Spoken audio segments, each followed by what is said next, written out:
अच्छे। कटी हुई उंगली देखकर सदमा लगा इसे।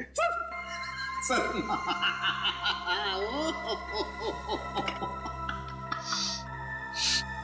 नहीं सर, इसमें कोई लाफिंग गैस नहीं है। Laughing gas? ये देख साउंड के, तुझे हमने सिर्फ इतना बताया कि गायत्री नाम की एक औरत ने एक बच्चे की उंगली काट दी, तो तुझे हंसी के फव्वारे फूट रहे हैं। यार सिर्फ इतना ही कहा है ना कि ये उंगली शायद 5-6 दिन पहले काटी गई है, क्योंकि सही सलामत है, सड़ना शुरू नहीं हुई है। उंगली तो ठीक है, लेकिन ये फॉर्मेल्डिहाइड का क्या? फॉर्मेल्डिहाइड का क्या? हाँ क्या? ये देखो, रिपोर्ट पढ़ो फॉर्मेल्डिहाइड की। क्या? फॉर्मेल्डिहाइड सॉल्यूशन 6 साल पुराना है? 6 साल? पंकज क्या हुआ? लगता है फॉर्मल्डिहाइड पी गया इसे।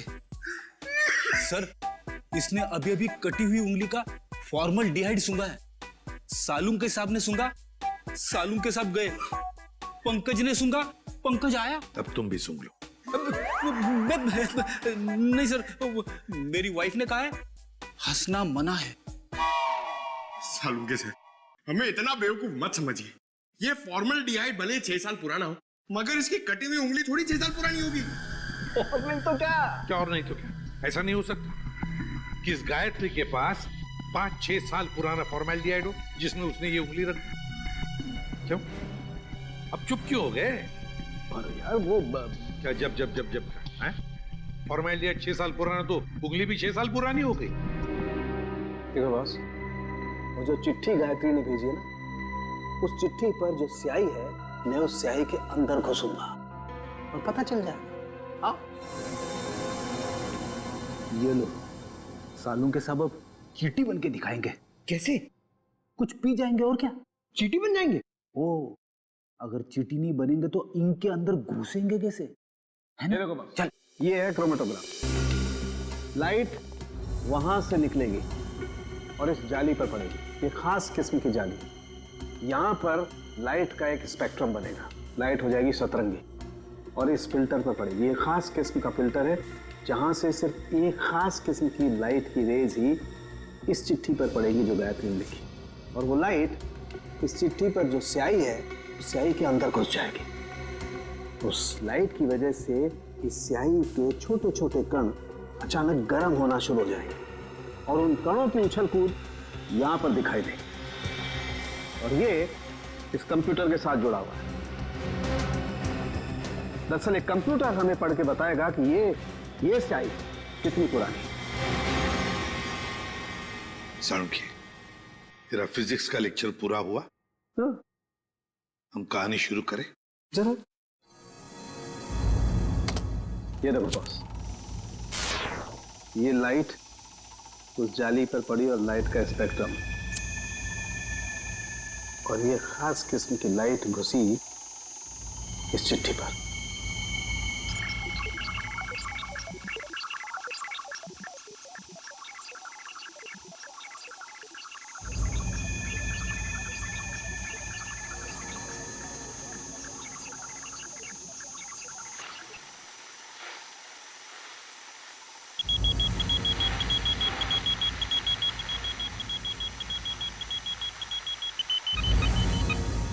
6 साल।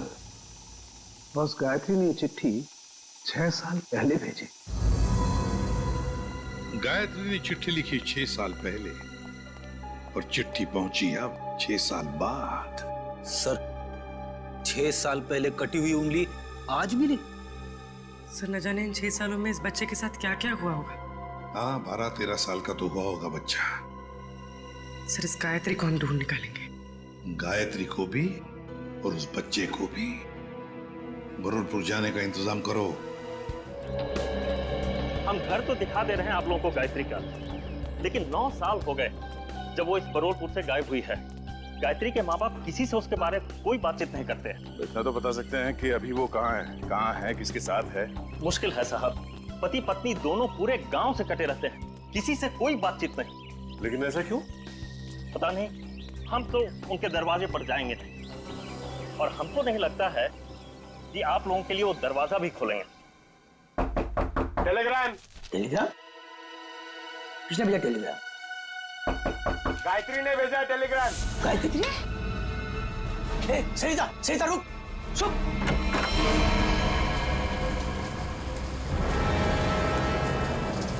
कौन है भैया आप लोग? हम लोग सीआईडी से। सीआईडी से? और आपकी बेटी गायत्री को ढूंढते ढूंढते मुंबई से यहाँ आए। मुंबई से? पर गायत्री तो मुंबई में ही है, वो आपको वहाँ नहीं मिली? उसके इस चिट्ठी के हिसाब से तो 6 साल पहले आपकी बेटी गायत्री को यहाँ गोरखपुर में 6 साल पहले आना चाहिए था। जब लेटर लिखा था तो आई क्यों नहीं अभी तक?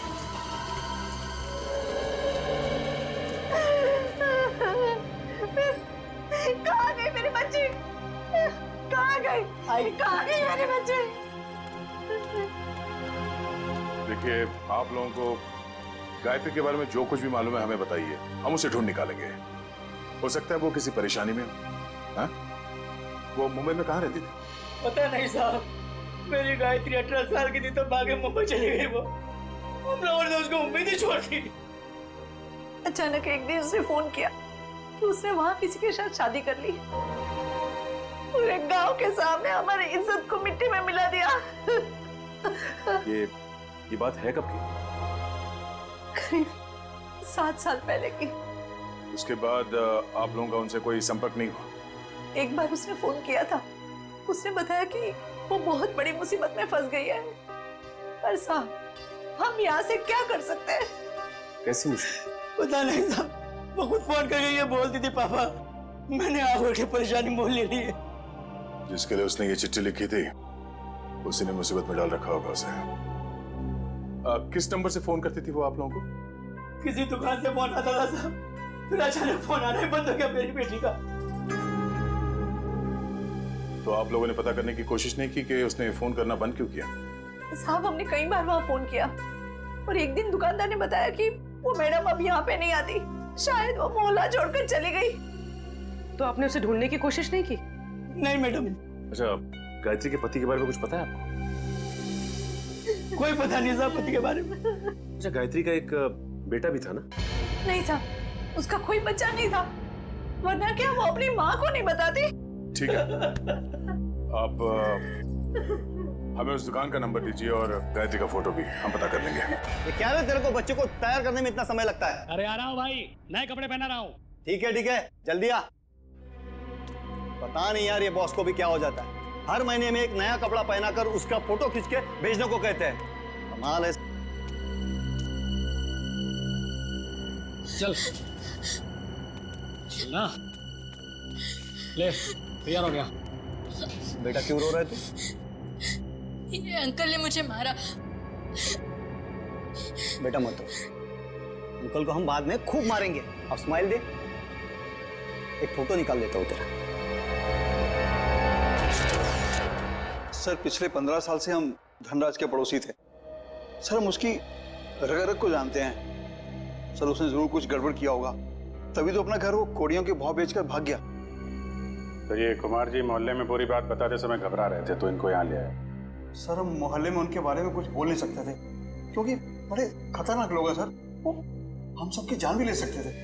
हाँ सर, उसका बदमाश दामाद सोहन और वो खुद बुढ़ा धनराज, अगर वो डस भी ले ना सर तो कोई पानी ना मांगे।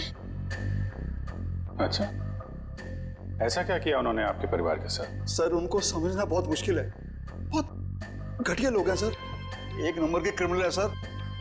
मेरी बेटी की हालत देखिए ना सर, धनराज के बेटे ने इसकी जिंदगी खराब कर दी। रणवीर ने? नहीं सर, हम रणवीर की बात नहीं कर रहे हैं, उसका छोटा बेटा अमन की बात कर रहे हैं सर। एक मिनट, उनके घर में हमने एक ही बेटा देखा, रणवीर, लेकिन धनराज का दूसरा बेटा अमन है, ये तो हमें किसी ने नहीं बताया। सर उन्होंने भी आपको सच नहीं बताया, भगोड़ा है अमन। सर उससे मेरी शादी होने वाली थी और सगाई के दिन ही वो मुझे छोड़कर भाग गया, पता नहीं कहाँ चला गया था। ये धनराज और उसका परिवार तो काफी शातिर निकला सर। गायत्री का फोटो दिखाओ इन्हें। सर, इसे कभी देखा उनके परिवार में? ये गायत्री? नहीं, कभी नहीं देखा। अच्छा, कोई बच्चा भी था उनके परिवार में? नहीं सर, कभी कोई बच्चा नहीं देखा। अभिजीत, ये अमन वाली बात मुझे गड़बड़ लगती है। क्या उस अमन के बारे में और कुछ बता सकती हो तुम? हाँ सर, अमन और उसके पापा की बिल्कुल नहीं बनती थी, इसीलिए वो एक गोरेगांव के रेस्टोरेंट में काम करता था, फिर पता नहीं अचानक कहाँ गायब हो गया। अभिजीत, तो गोरेगांव में जाकर पता लगाओ किस होटल में ये अमन काम करता था। ये तो बहन जी हैं। बहन जी? हाँ साहब, सीधी सादी सी थी, हमेशा दुखी दुखी रहती थी, तो मैं इन्हें बहन जी कहता था। करीब 5-6 साल हुए हैं, अब मेरी दुकान पे नहीं आती हैं। आप बता सकते हैं कि वो इतना दुखी क्यों रहते थे? मैडम, मुझे नहीं मालूम, ये तो उनके पति ही बता सकते हैं। आप उनके पति को जानते थे? नहीं साहब, उनके पति को तो कभी देखा नहीं, लेकिन अक्सर हर दूसरे दिन बहन जी मेरी दुकान पर अकेली ही आती थी। यहाँ से अपने गांव फोन करती थी, अपनी जरूरत का सामान लेती थी और चली जाती थी। उसके साथ कोई बच्चा भी आता था 5-6 साल का? नहीं साहब, मैंने कभी कोई बच्चा नहीं देखा इनके साथ। अच्छा, ये बहन जी रहती कहाँ पर थी? साहब, अगर मुझे इनके घर का पता मालूम होता तो मैं अपने उधार के 2500 रुपए वसूल नहीं कर लेता इनसे। सर, अगर ये गायत्री हर दूसरे दिन यहाँ फोन करने आती थी तो इसका मतलब तो यही है ना कि कहीं आसपास ही रहती होगी। इतनी वाहियात फिल्म थी ना कि मैं तो पूरी पिक्चर में सोता रहा। क्या बात कर? तो और क्या, इतनी बकवास? अरे एकदम बकवास। अरे भाई साहब सुनो, आप करना जरा ये फोटो देखिए, आप लोग इस औरत को पहचानते हैं? भाई साहब, आप किसी और से जाके पूछ लीजिए ना, आप देख नहीं रहे हम लोग बातचीत कर रहे हैं। अरे भाई साहब, 1 मिनट फोटो देख लोगे तो क्या जाएगा आपका? क्यों भाई, जबरदस्ती है बताना। आप जबरदस्ती समझो या फिर मजबूरी, जरा ये फोटो देख के पहचानिए। हम लोग CID से। जी हाँ, CID से। अब देखिए और बताइए। ये औरत, ये तो वही है ना सर, इसकी वजह से मेरे को बहुत मार पड़ी है सर। मैं इसके बारे में आपको कुछ भी नहीं बता सकता। मैं तो जा रहा हूँ भाई, मैं जा रहा हूँ। अरे सुनो भाई साहब। अरे नहीं भाई, अरे रुको। अरे नहीं। गायत्री को आप लोग ढूंढ रहे हैं। मगर इसमें हंसने वाली कौन सी बात है? अरे मैडम, गायत्री के बारे में हर आदमी कुछ ना कुछ नई बात बताएगा आपको। मतलब? अरे साहब, उसको समझना बहुत मुश्किल था। गुंडे उसकी देखभाल करते थे, और तो और साहब, उसको कोई आंख उठाकर नहीं देख सकता था, ना ही उससे बात कर सकता था। वो रहती कहाँ थी? अभी तो कोई उसके घर में नहीं रहता, पिछले 6 साल से खाली पड़ा है। पता नहीं वो लोग कहाँ चले गए। कोई नहीं, हम देख लेंगे। ये बताओ कि उसका घर कहाँ है? वो रहा गायत्री का घर।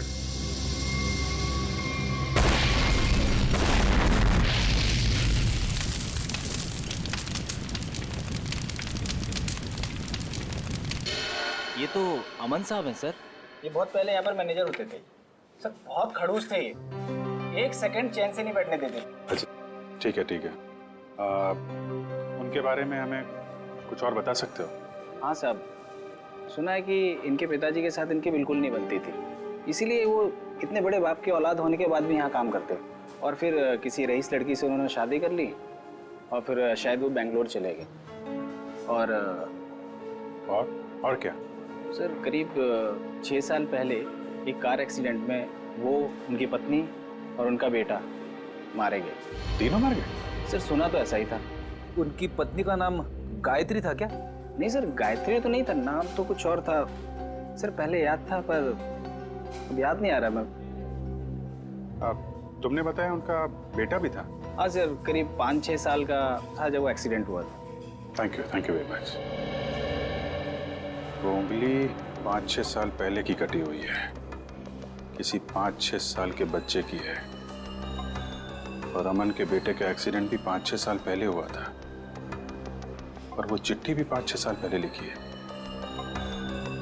तो ये बच्चा तो पोता निकला धनराज का। कहीं ऐसा तो नहीं कि ये बच्चा अभी जिंदा हो? मुझे भी ऐसे ही लग रहा है। जरा बैंगलोर फोन करो और पुलिस स्टेशन से एक्सीडेंट के सारे रिकॉर्ड मंगवा लो।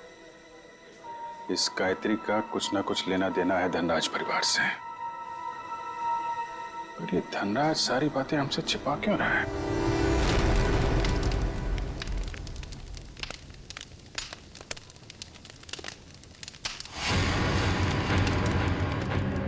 क्या टाइमिंग थे?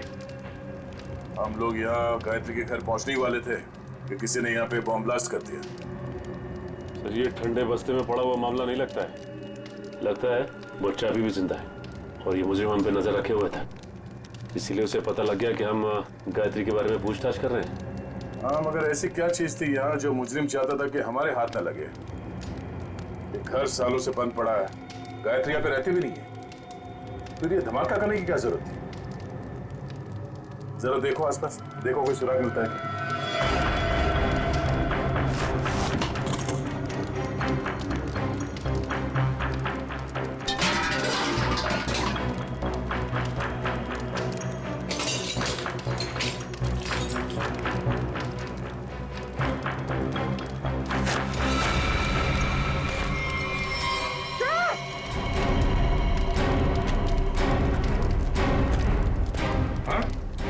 ये देखिए,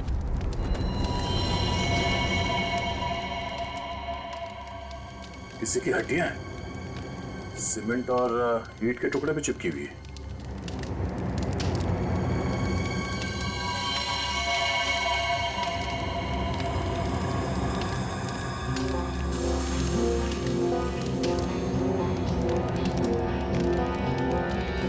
इतनी सारी हड्डियां, लगता है यहाँ पे किसी की लाश को गाड़ दिया गया था और उस कंकाल को नष्ट करने के लिए ब्लास्ट किया गया है। तो मतलब मुझे ही नहीं चाहता था कि कंकाल हमारे हाथ लगे। एक काम करो, ये जितनी भी हड्डियां सब उठा लो और लाश की खोपड़ी भी ढूंढो, यहीं कहीं होनी चाहिए आसपास।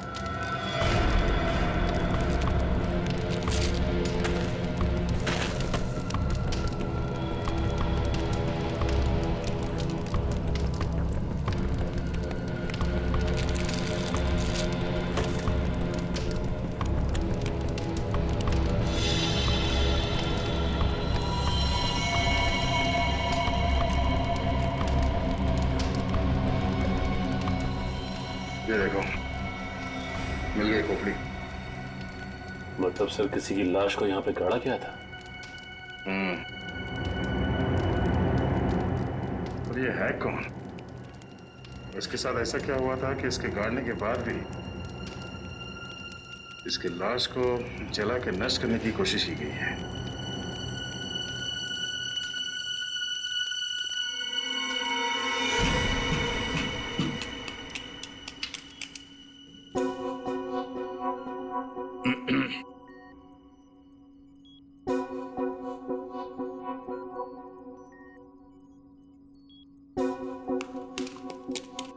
सालुंखे, तू एक ही हड्डी निकालते रहे ना, हम यहाँ खड़े खड़े भजन करते हैं। हाँ? बॉस, आप वक्त से पहले आकर के खड़े हो गए मेरे सर पे। ये हड्डियां किसकी है बता? ये हड्डियां एक लड़की की है। सर, गायत्री के घर में लड़की की हड्डियां? कहीं कहीं ये हड्डियां गायत्री की तो नहीं? पता नहीं गायत्री की हैं या नहीं है, ये तो तभी पता चलेगा जब हम इस खोपड़ी पर चेहरा बना लेंगे। हाँ, वैसे एक बात बताऊं, ये हड्डियां किसी 30 साल की उम्र की औरत की हड्डियां हैं, क्योंकि इन हड्डियों की डेंसिटी ज्यादा बदली नहीं है और औरतों में 30 साल के बाद ही बदलाव आता है। तो फिर डॉक्टर सालुंखे, क्या हम इस खोपड़ी पर चेहरा बनाना शुरू करें? क्यों नहीं?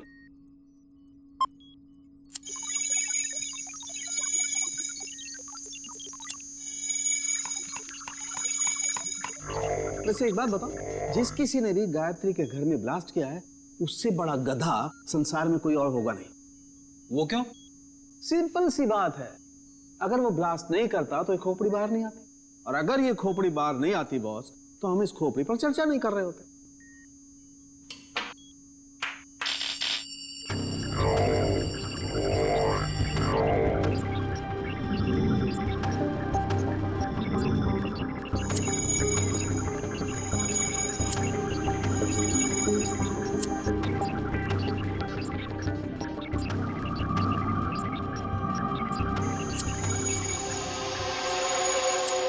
वैसे इसको थोड़ा वक्त लगेगा बॉस, कंप्यूटर को हर काम सोच समझ के करना पड़ता है, कहीं चेहरा गलत ना बन जाए।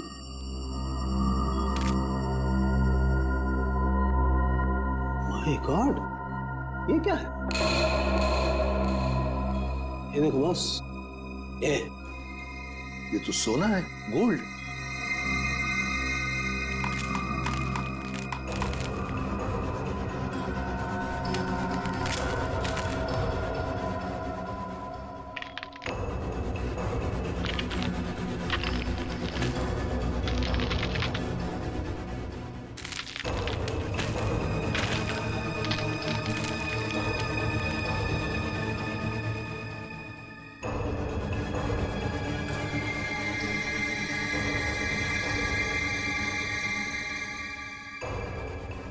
ये देखो बॉस,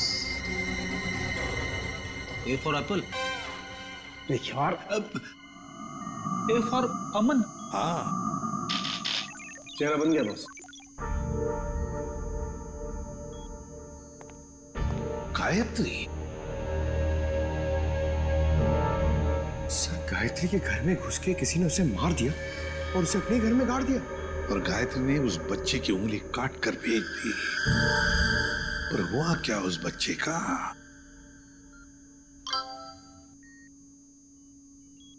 सर, बैंगलोर पुलिस ने एक मेल भेजा है। लिखा है कि 6 साल पहले अमन अपनी वाइफ के साथ कहीं जा रहा था। कार पहाड़ से नीचे गिर गई और कार में आग लग गई। हाँ, मगर इस फोटो में बच्चा भी है। पर सर, मेल में तो बच्चे का कोई जिक्र ही नहीं है। इसका एक ही मतलब हो सकता है कि बच्चा जिंदा है। सर, बच्चे ने गले में चेन भी पहनी हुई है। और सर, वही वाली चेन है, A for apple. A for Aman. पर सर, अमन के बेटे की चेन गायत्री की लाश के पास मिली। अमन और उसके पत्नी की गाड़ी का एक्सीडेंट हो गया 6 साल पहले। गायत्री ने उनके बच्चे को पकड़ लिया, उसी की उंगली काट कर भेज दी। पर अब तो गायत्री ही नहीं रही, तो फिर वो बच्चा कहां गया? उस बच्चे को ढूंढना होगा, बचाना होगा और इस धनराज की गर्दन पकड़नी होगी। बस बबलू ने एक निवाला खा लिया ना, तो हमारा काम हो जाएगा।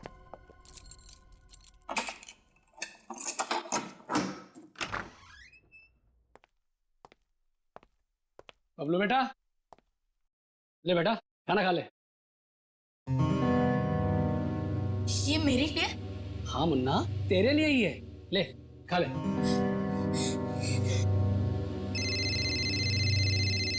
बॉस?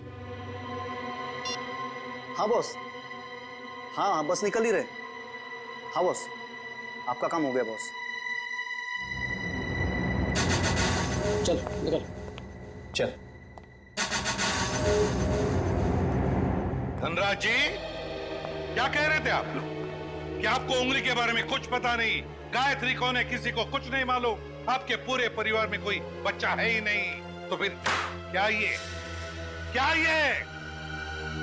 झूठ पे झूठ बोलते रहे आप। आपको मालूम था वो उंगली किस बच्चे की है। आप जानते थे गायत्री ने एड्रेस लिखने में कोई गलती नहीं की। आपने ये बताना जरूरी नहीं समझा कि आपका एक और बेटा था, अमन, जिसका एक 5-6 साल का बच्चा है? क्यों? सर, जब मैंने उंगली देखी थी तो मुझे लगा था कि वो शायद पोते की हो सकती है। सर बचा लीजिए उसे, सर बचा लीजिए, सर प्लीज बचा लीजिए उसे। वो किसी की कैद में है पिछले 6 साल से। उसने कहा है कि जब तक मैं उसे पैसे देते रहूं तब तक वो उसे जिंदा रखे। सर, उसने मुझे धमकी दी है कि अगर मैं किसी को बताऊं तो मेरे बबलू को मार देगा। पापा, अमन का बेटा जिंदा है और आपने हमें भी नहीं बताया। मैं नाराज था अमन से। उसने भी मेरे मर्जी के खिलाफ शादी की थी, पर 5 साल के बाद उसका मुझे फोन आया और उसने माफी मांगी, तो मैं किसी को बिना बताए बेंगलोर चला गया। मेरे पोते बबलू को गले लगाया, उनको घर वापस आने को कहकर मैं वापस आ गया। मुझे क्या पता था कि वहां से आते आते उनका एक्सीडेंट हो जाएगा। लेकिन बबलू उस एक्सीडेंट में बच गया, है ना? मुझे लगा था कि उन दोनों के साथ बबलू भी नहीं रहा, पर एक दिन किसी आदमी का मुझे फोन आया। उसने बबलू की आवाज मुझे फोन पर सुनवाई और कहा कि जब तक मैं उसे 10 लाख रुपया महीना देता रहूंगा तब तक बबलू जिंदा रहेगा। आपको ये कैसे लगता था कि उन्होंने बबलू को जिंदा रखा होगा? सर, वो हर महीने मुझे बबलू के फोटोग्राफ्स भेजता रहा सर। एक मिनट, ये लीजिए सर।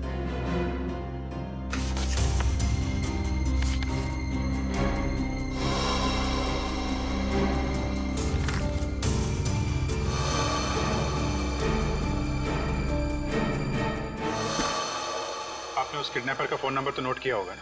नहीं सर, वो हर बार अलग अलग नंबर से फोन करता रहा। अब तक एक भी बार नंबर रिपीट नहीं हुआ सर। धनराज जी, ये किडनैपर तुम्हारे साथ पैसे का खेल खेलता रहेगा, झूठी उम्मीद दिलाता ही रहेगा, लेकिन अब ज्यादा दिन उसका ये खेल हम नहीं चलने देंगे।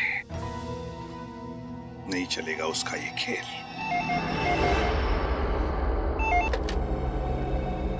हेलो धनराज जी, मैं सोच रहा हूँ कि आपका पोता मैं लौटा दूं। ओह, तुम हो?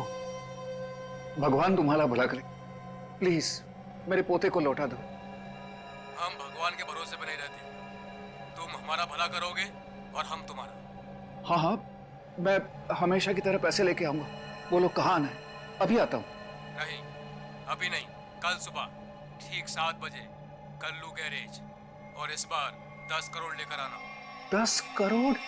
हाँ, 10 करोड़। पर इतने सारे कैश पैसे मैं कहाँ से ले आऊंगा? इसीलिए तो 12 घंटे का समय दे रहा हूँ ना। और सुनो, कोई चालाकी नहीं, वरना अपने पोते से हमेशा के लिए हाथ धो बैठोगे। नहीं नहीं, प्लीज कुछ भी मत करना मेरे पोते को। मैं पहुंच जाऊंगा, 7 बजे के पहले ही पहुंच जाऊंगा। Hello hello hello.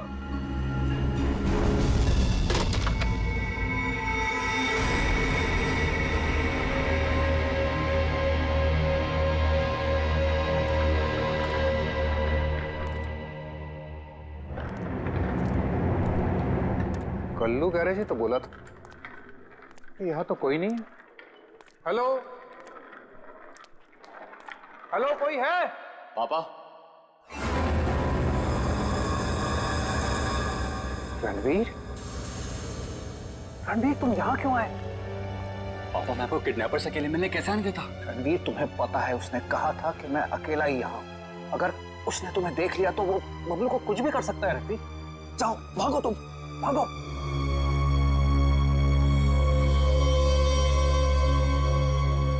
पापा, अगर मैं ही यहां से चला गया तो आपको आपके लाडले पोते से कौन मिलाने वाला है? क्या? तुम? यहाँ मैं ही आपके पोते को 6 साल से पाल रहा हूँ। क्या कह रहे हो रणवीर? तुम ऐसे कैसे कर सकते हो? मैं तुम्हें... अरे अरे पापा, आराम से, शांति, नहीं तो ब्लड प्रेशर हाई हो जाएगा। आपका पोता बिल्कुल ठीक ठाक है। ले आओ रे।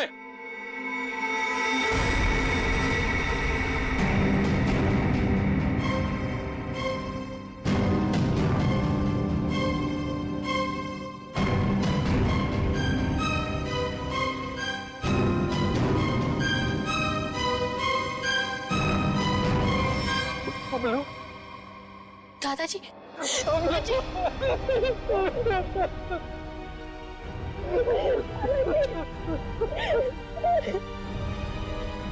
मैं आ गया बना। तुम्हें कोई कुछ नहीं करेगा। चलो घर चलते। अरे रुकिए पिताजी, रुकिए। जाते जाते जरा इन कागजात पे साइन करते जाइए, देख लीजिए। अब वो क्या है ना कि ये सब हो जाने के बाद आप और मैं एक साथ तो रह नहीं सकते, तो आपका घर और फैक्ट्री मेरे नाम कर जाइए और दफा हो जाइए। तो जैसे विश्वासघातकी को तो मैं एक फूटी कौड़ी भी नहीं दूंगा। दोगे पापा, दोगे। जब आप बिना देखे अपने पोते के लिए करोड़ों रुपए दे सकते हो, तो देखने के बाद तो इतना दे ही दोगे? नहीं मिलेगी, एक फूटी कौड़ी भी नहीं मिलेगी। अच्छा, देखते क्या कर रहे हैं? सोच लीजिए। दादाजी नहीं। बुढ़े साइन कर, दोबारा मौका नहीं दूंगा।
सोने का अंडा देने वाली मुर्गी का पेट काटने चले थे तुम।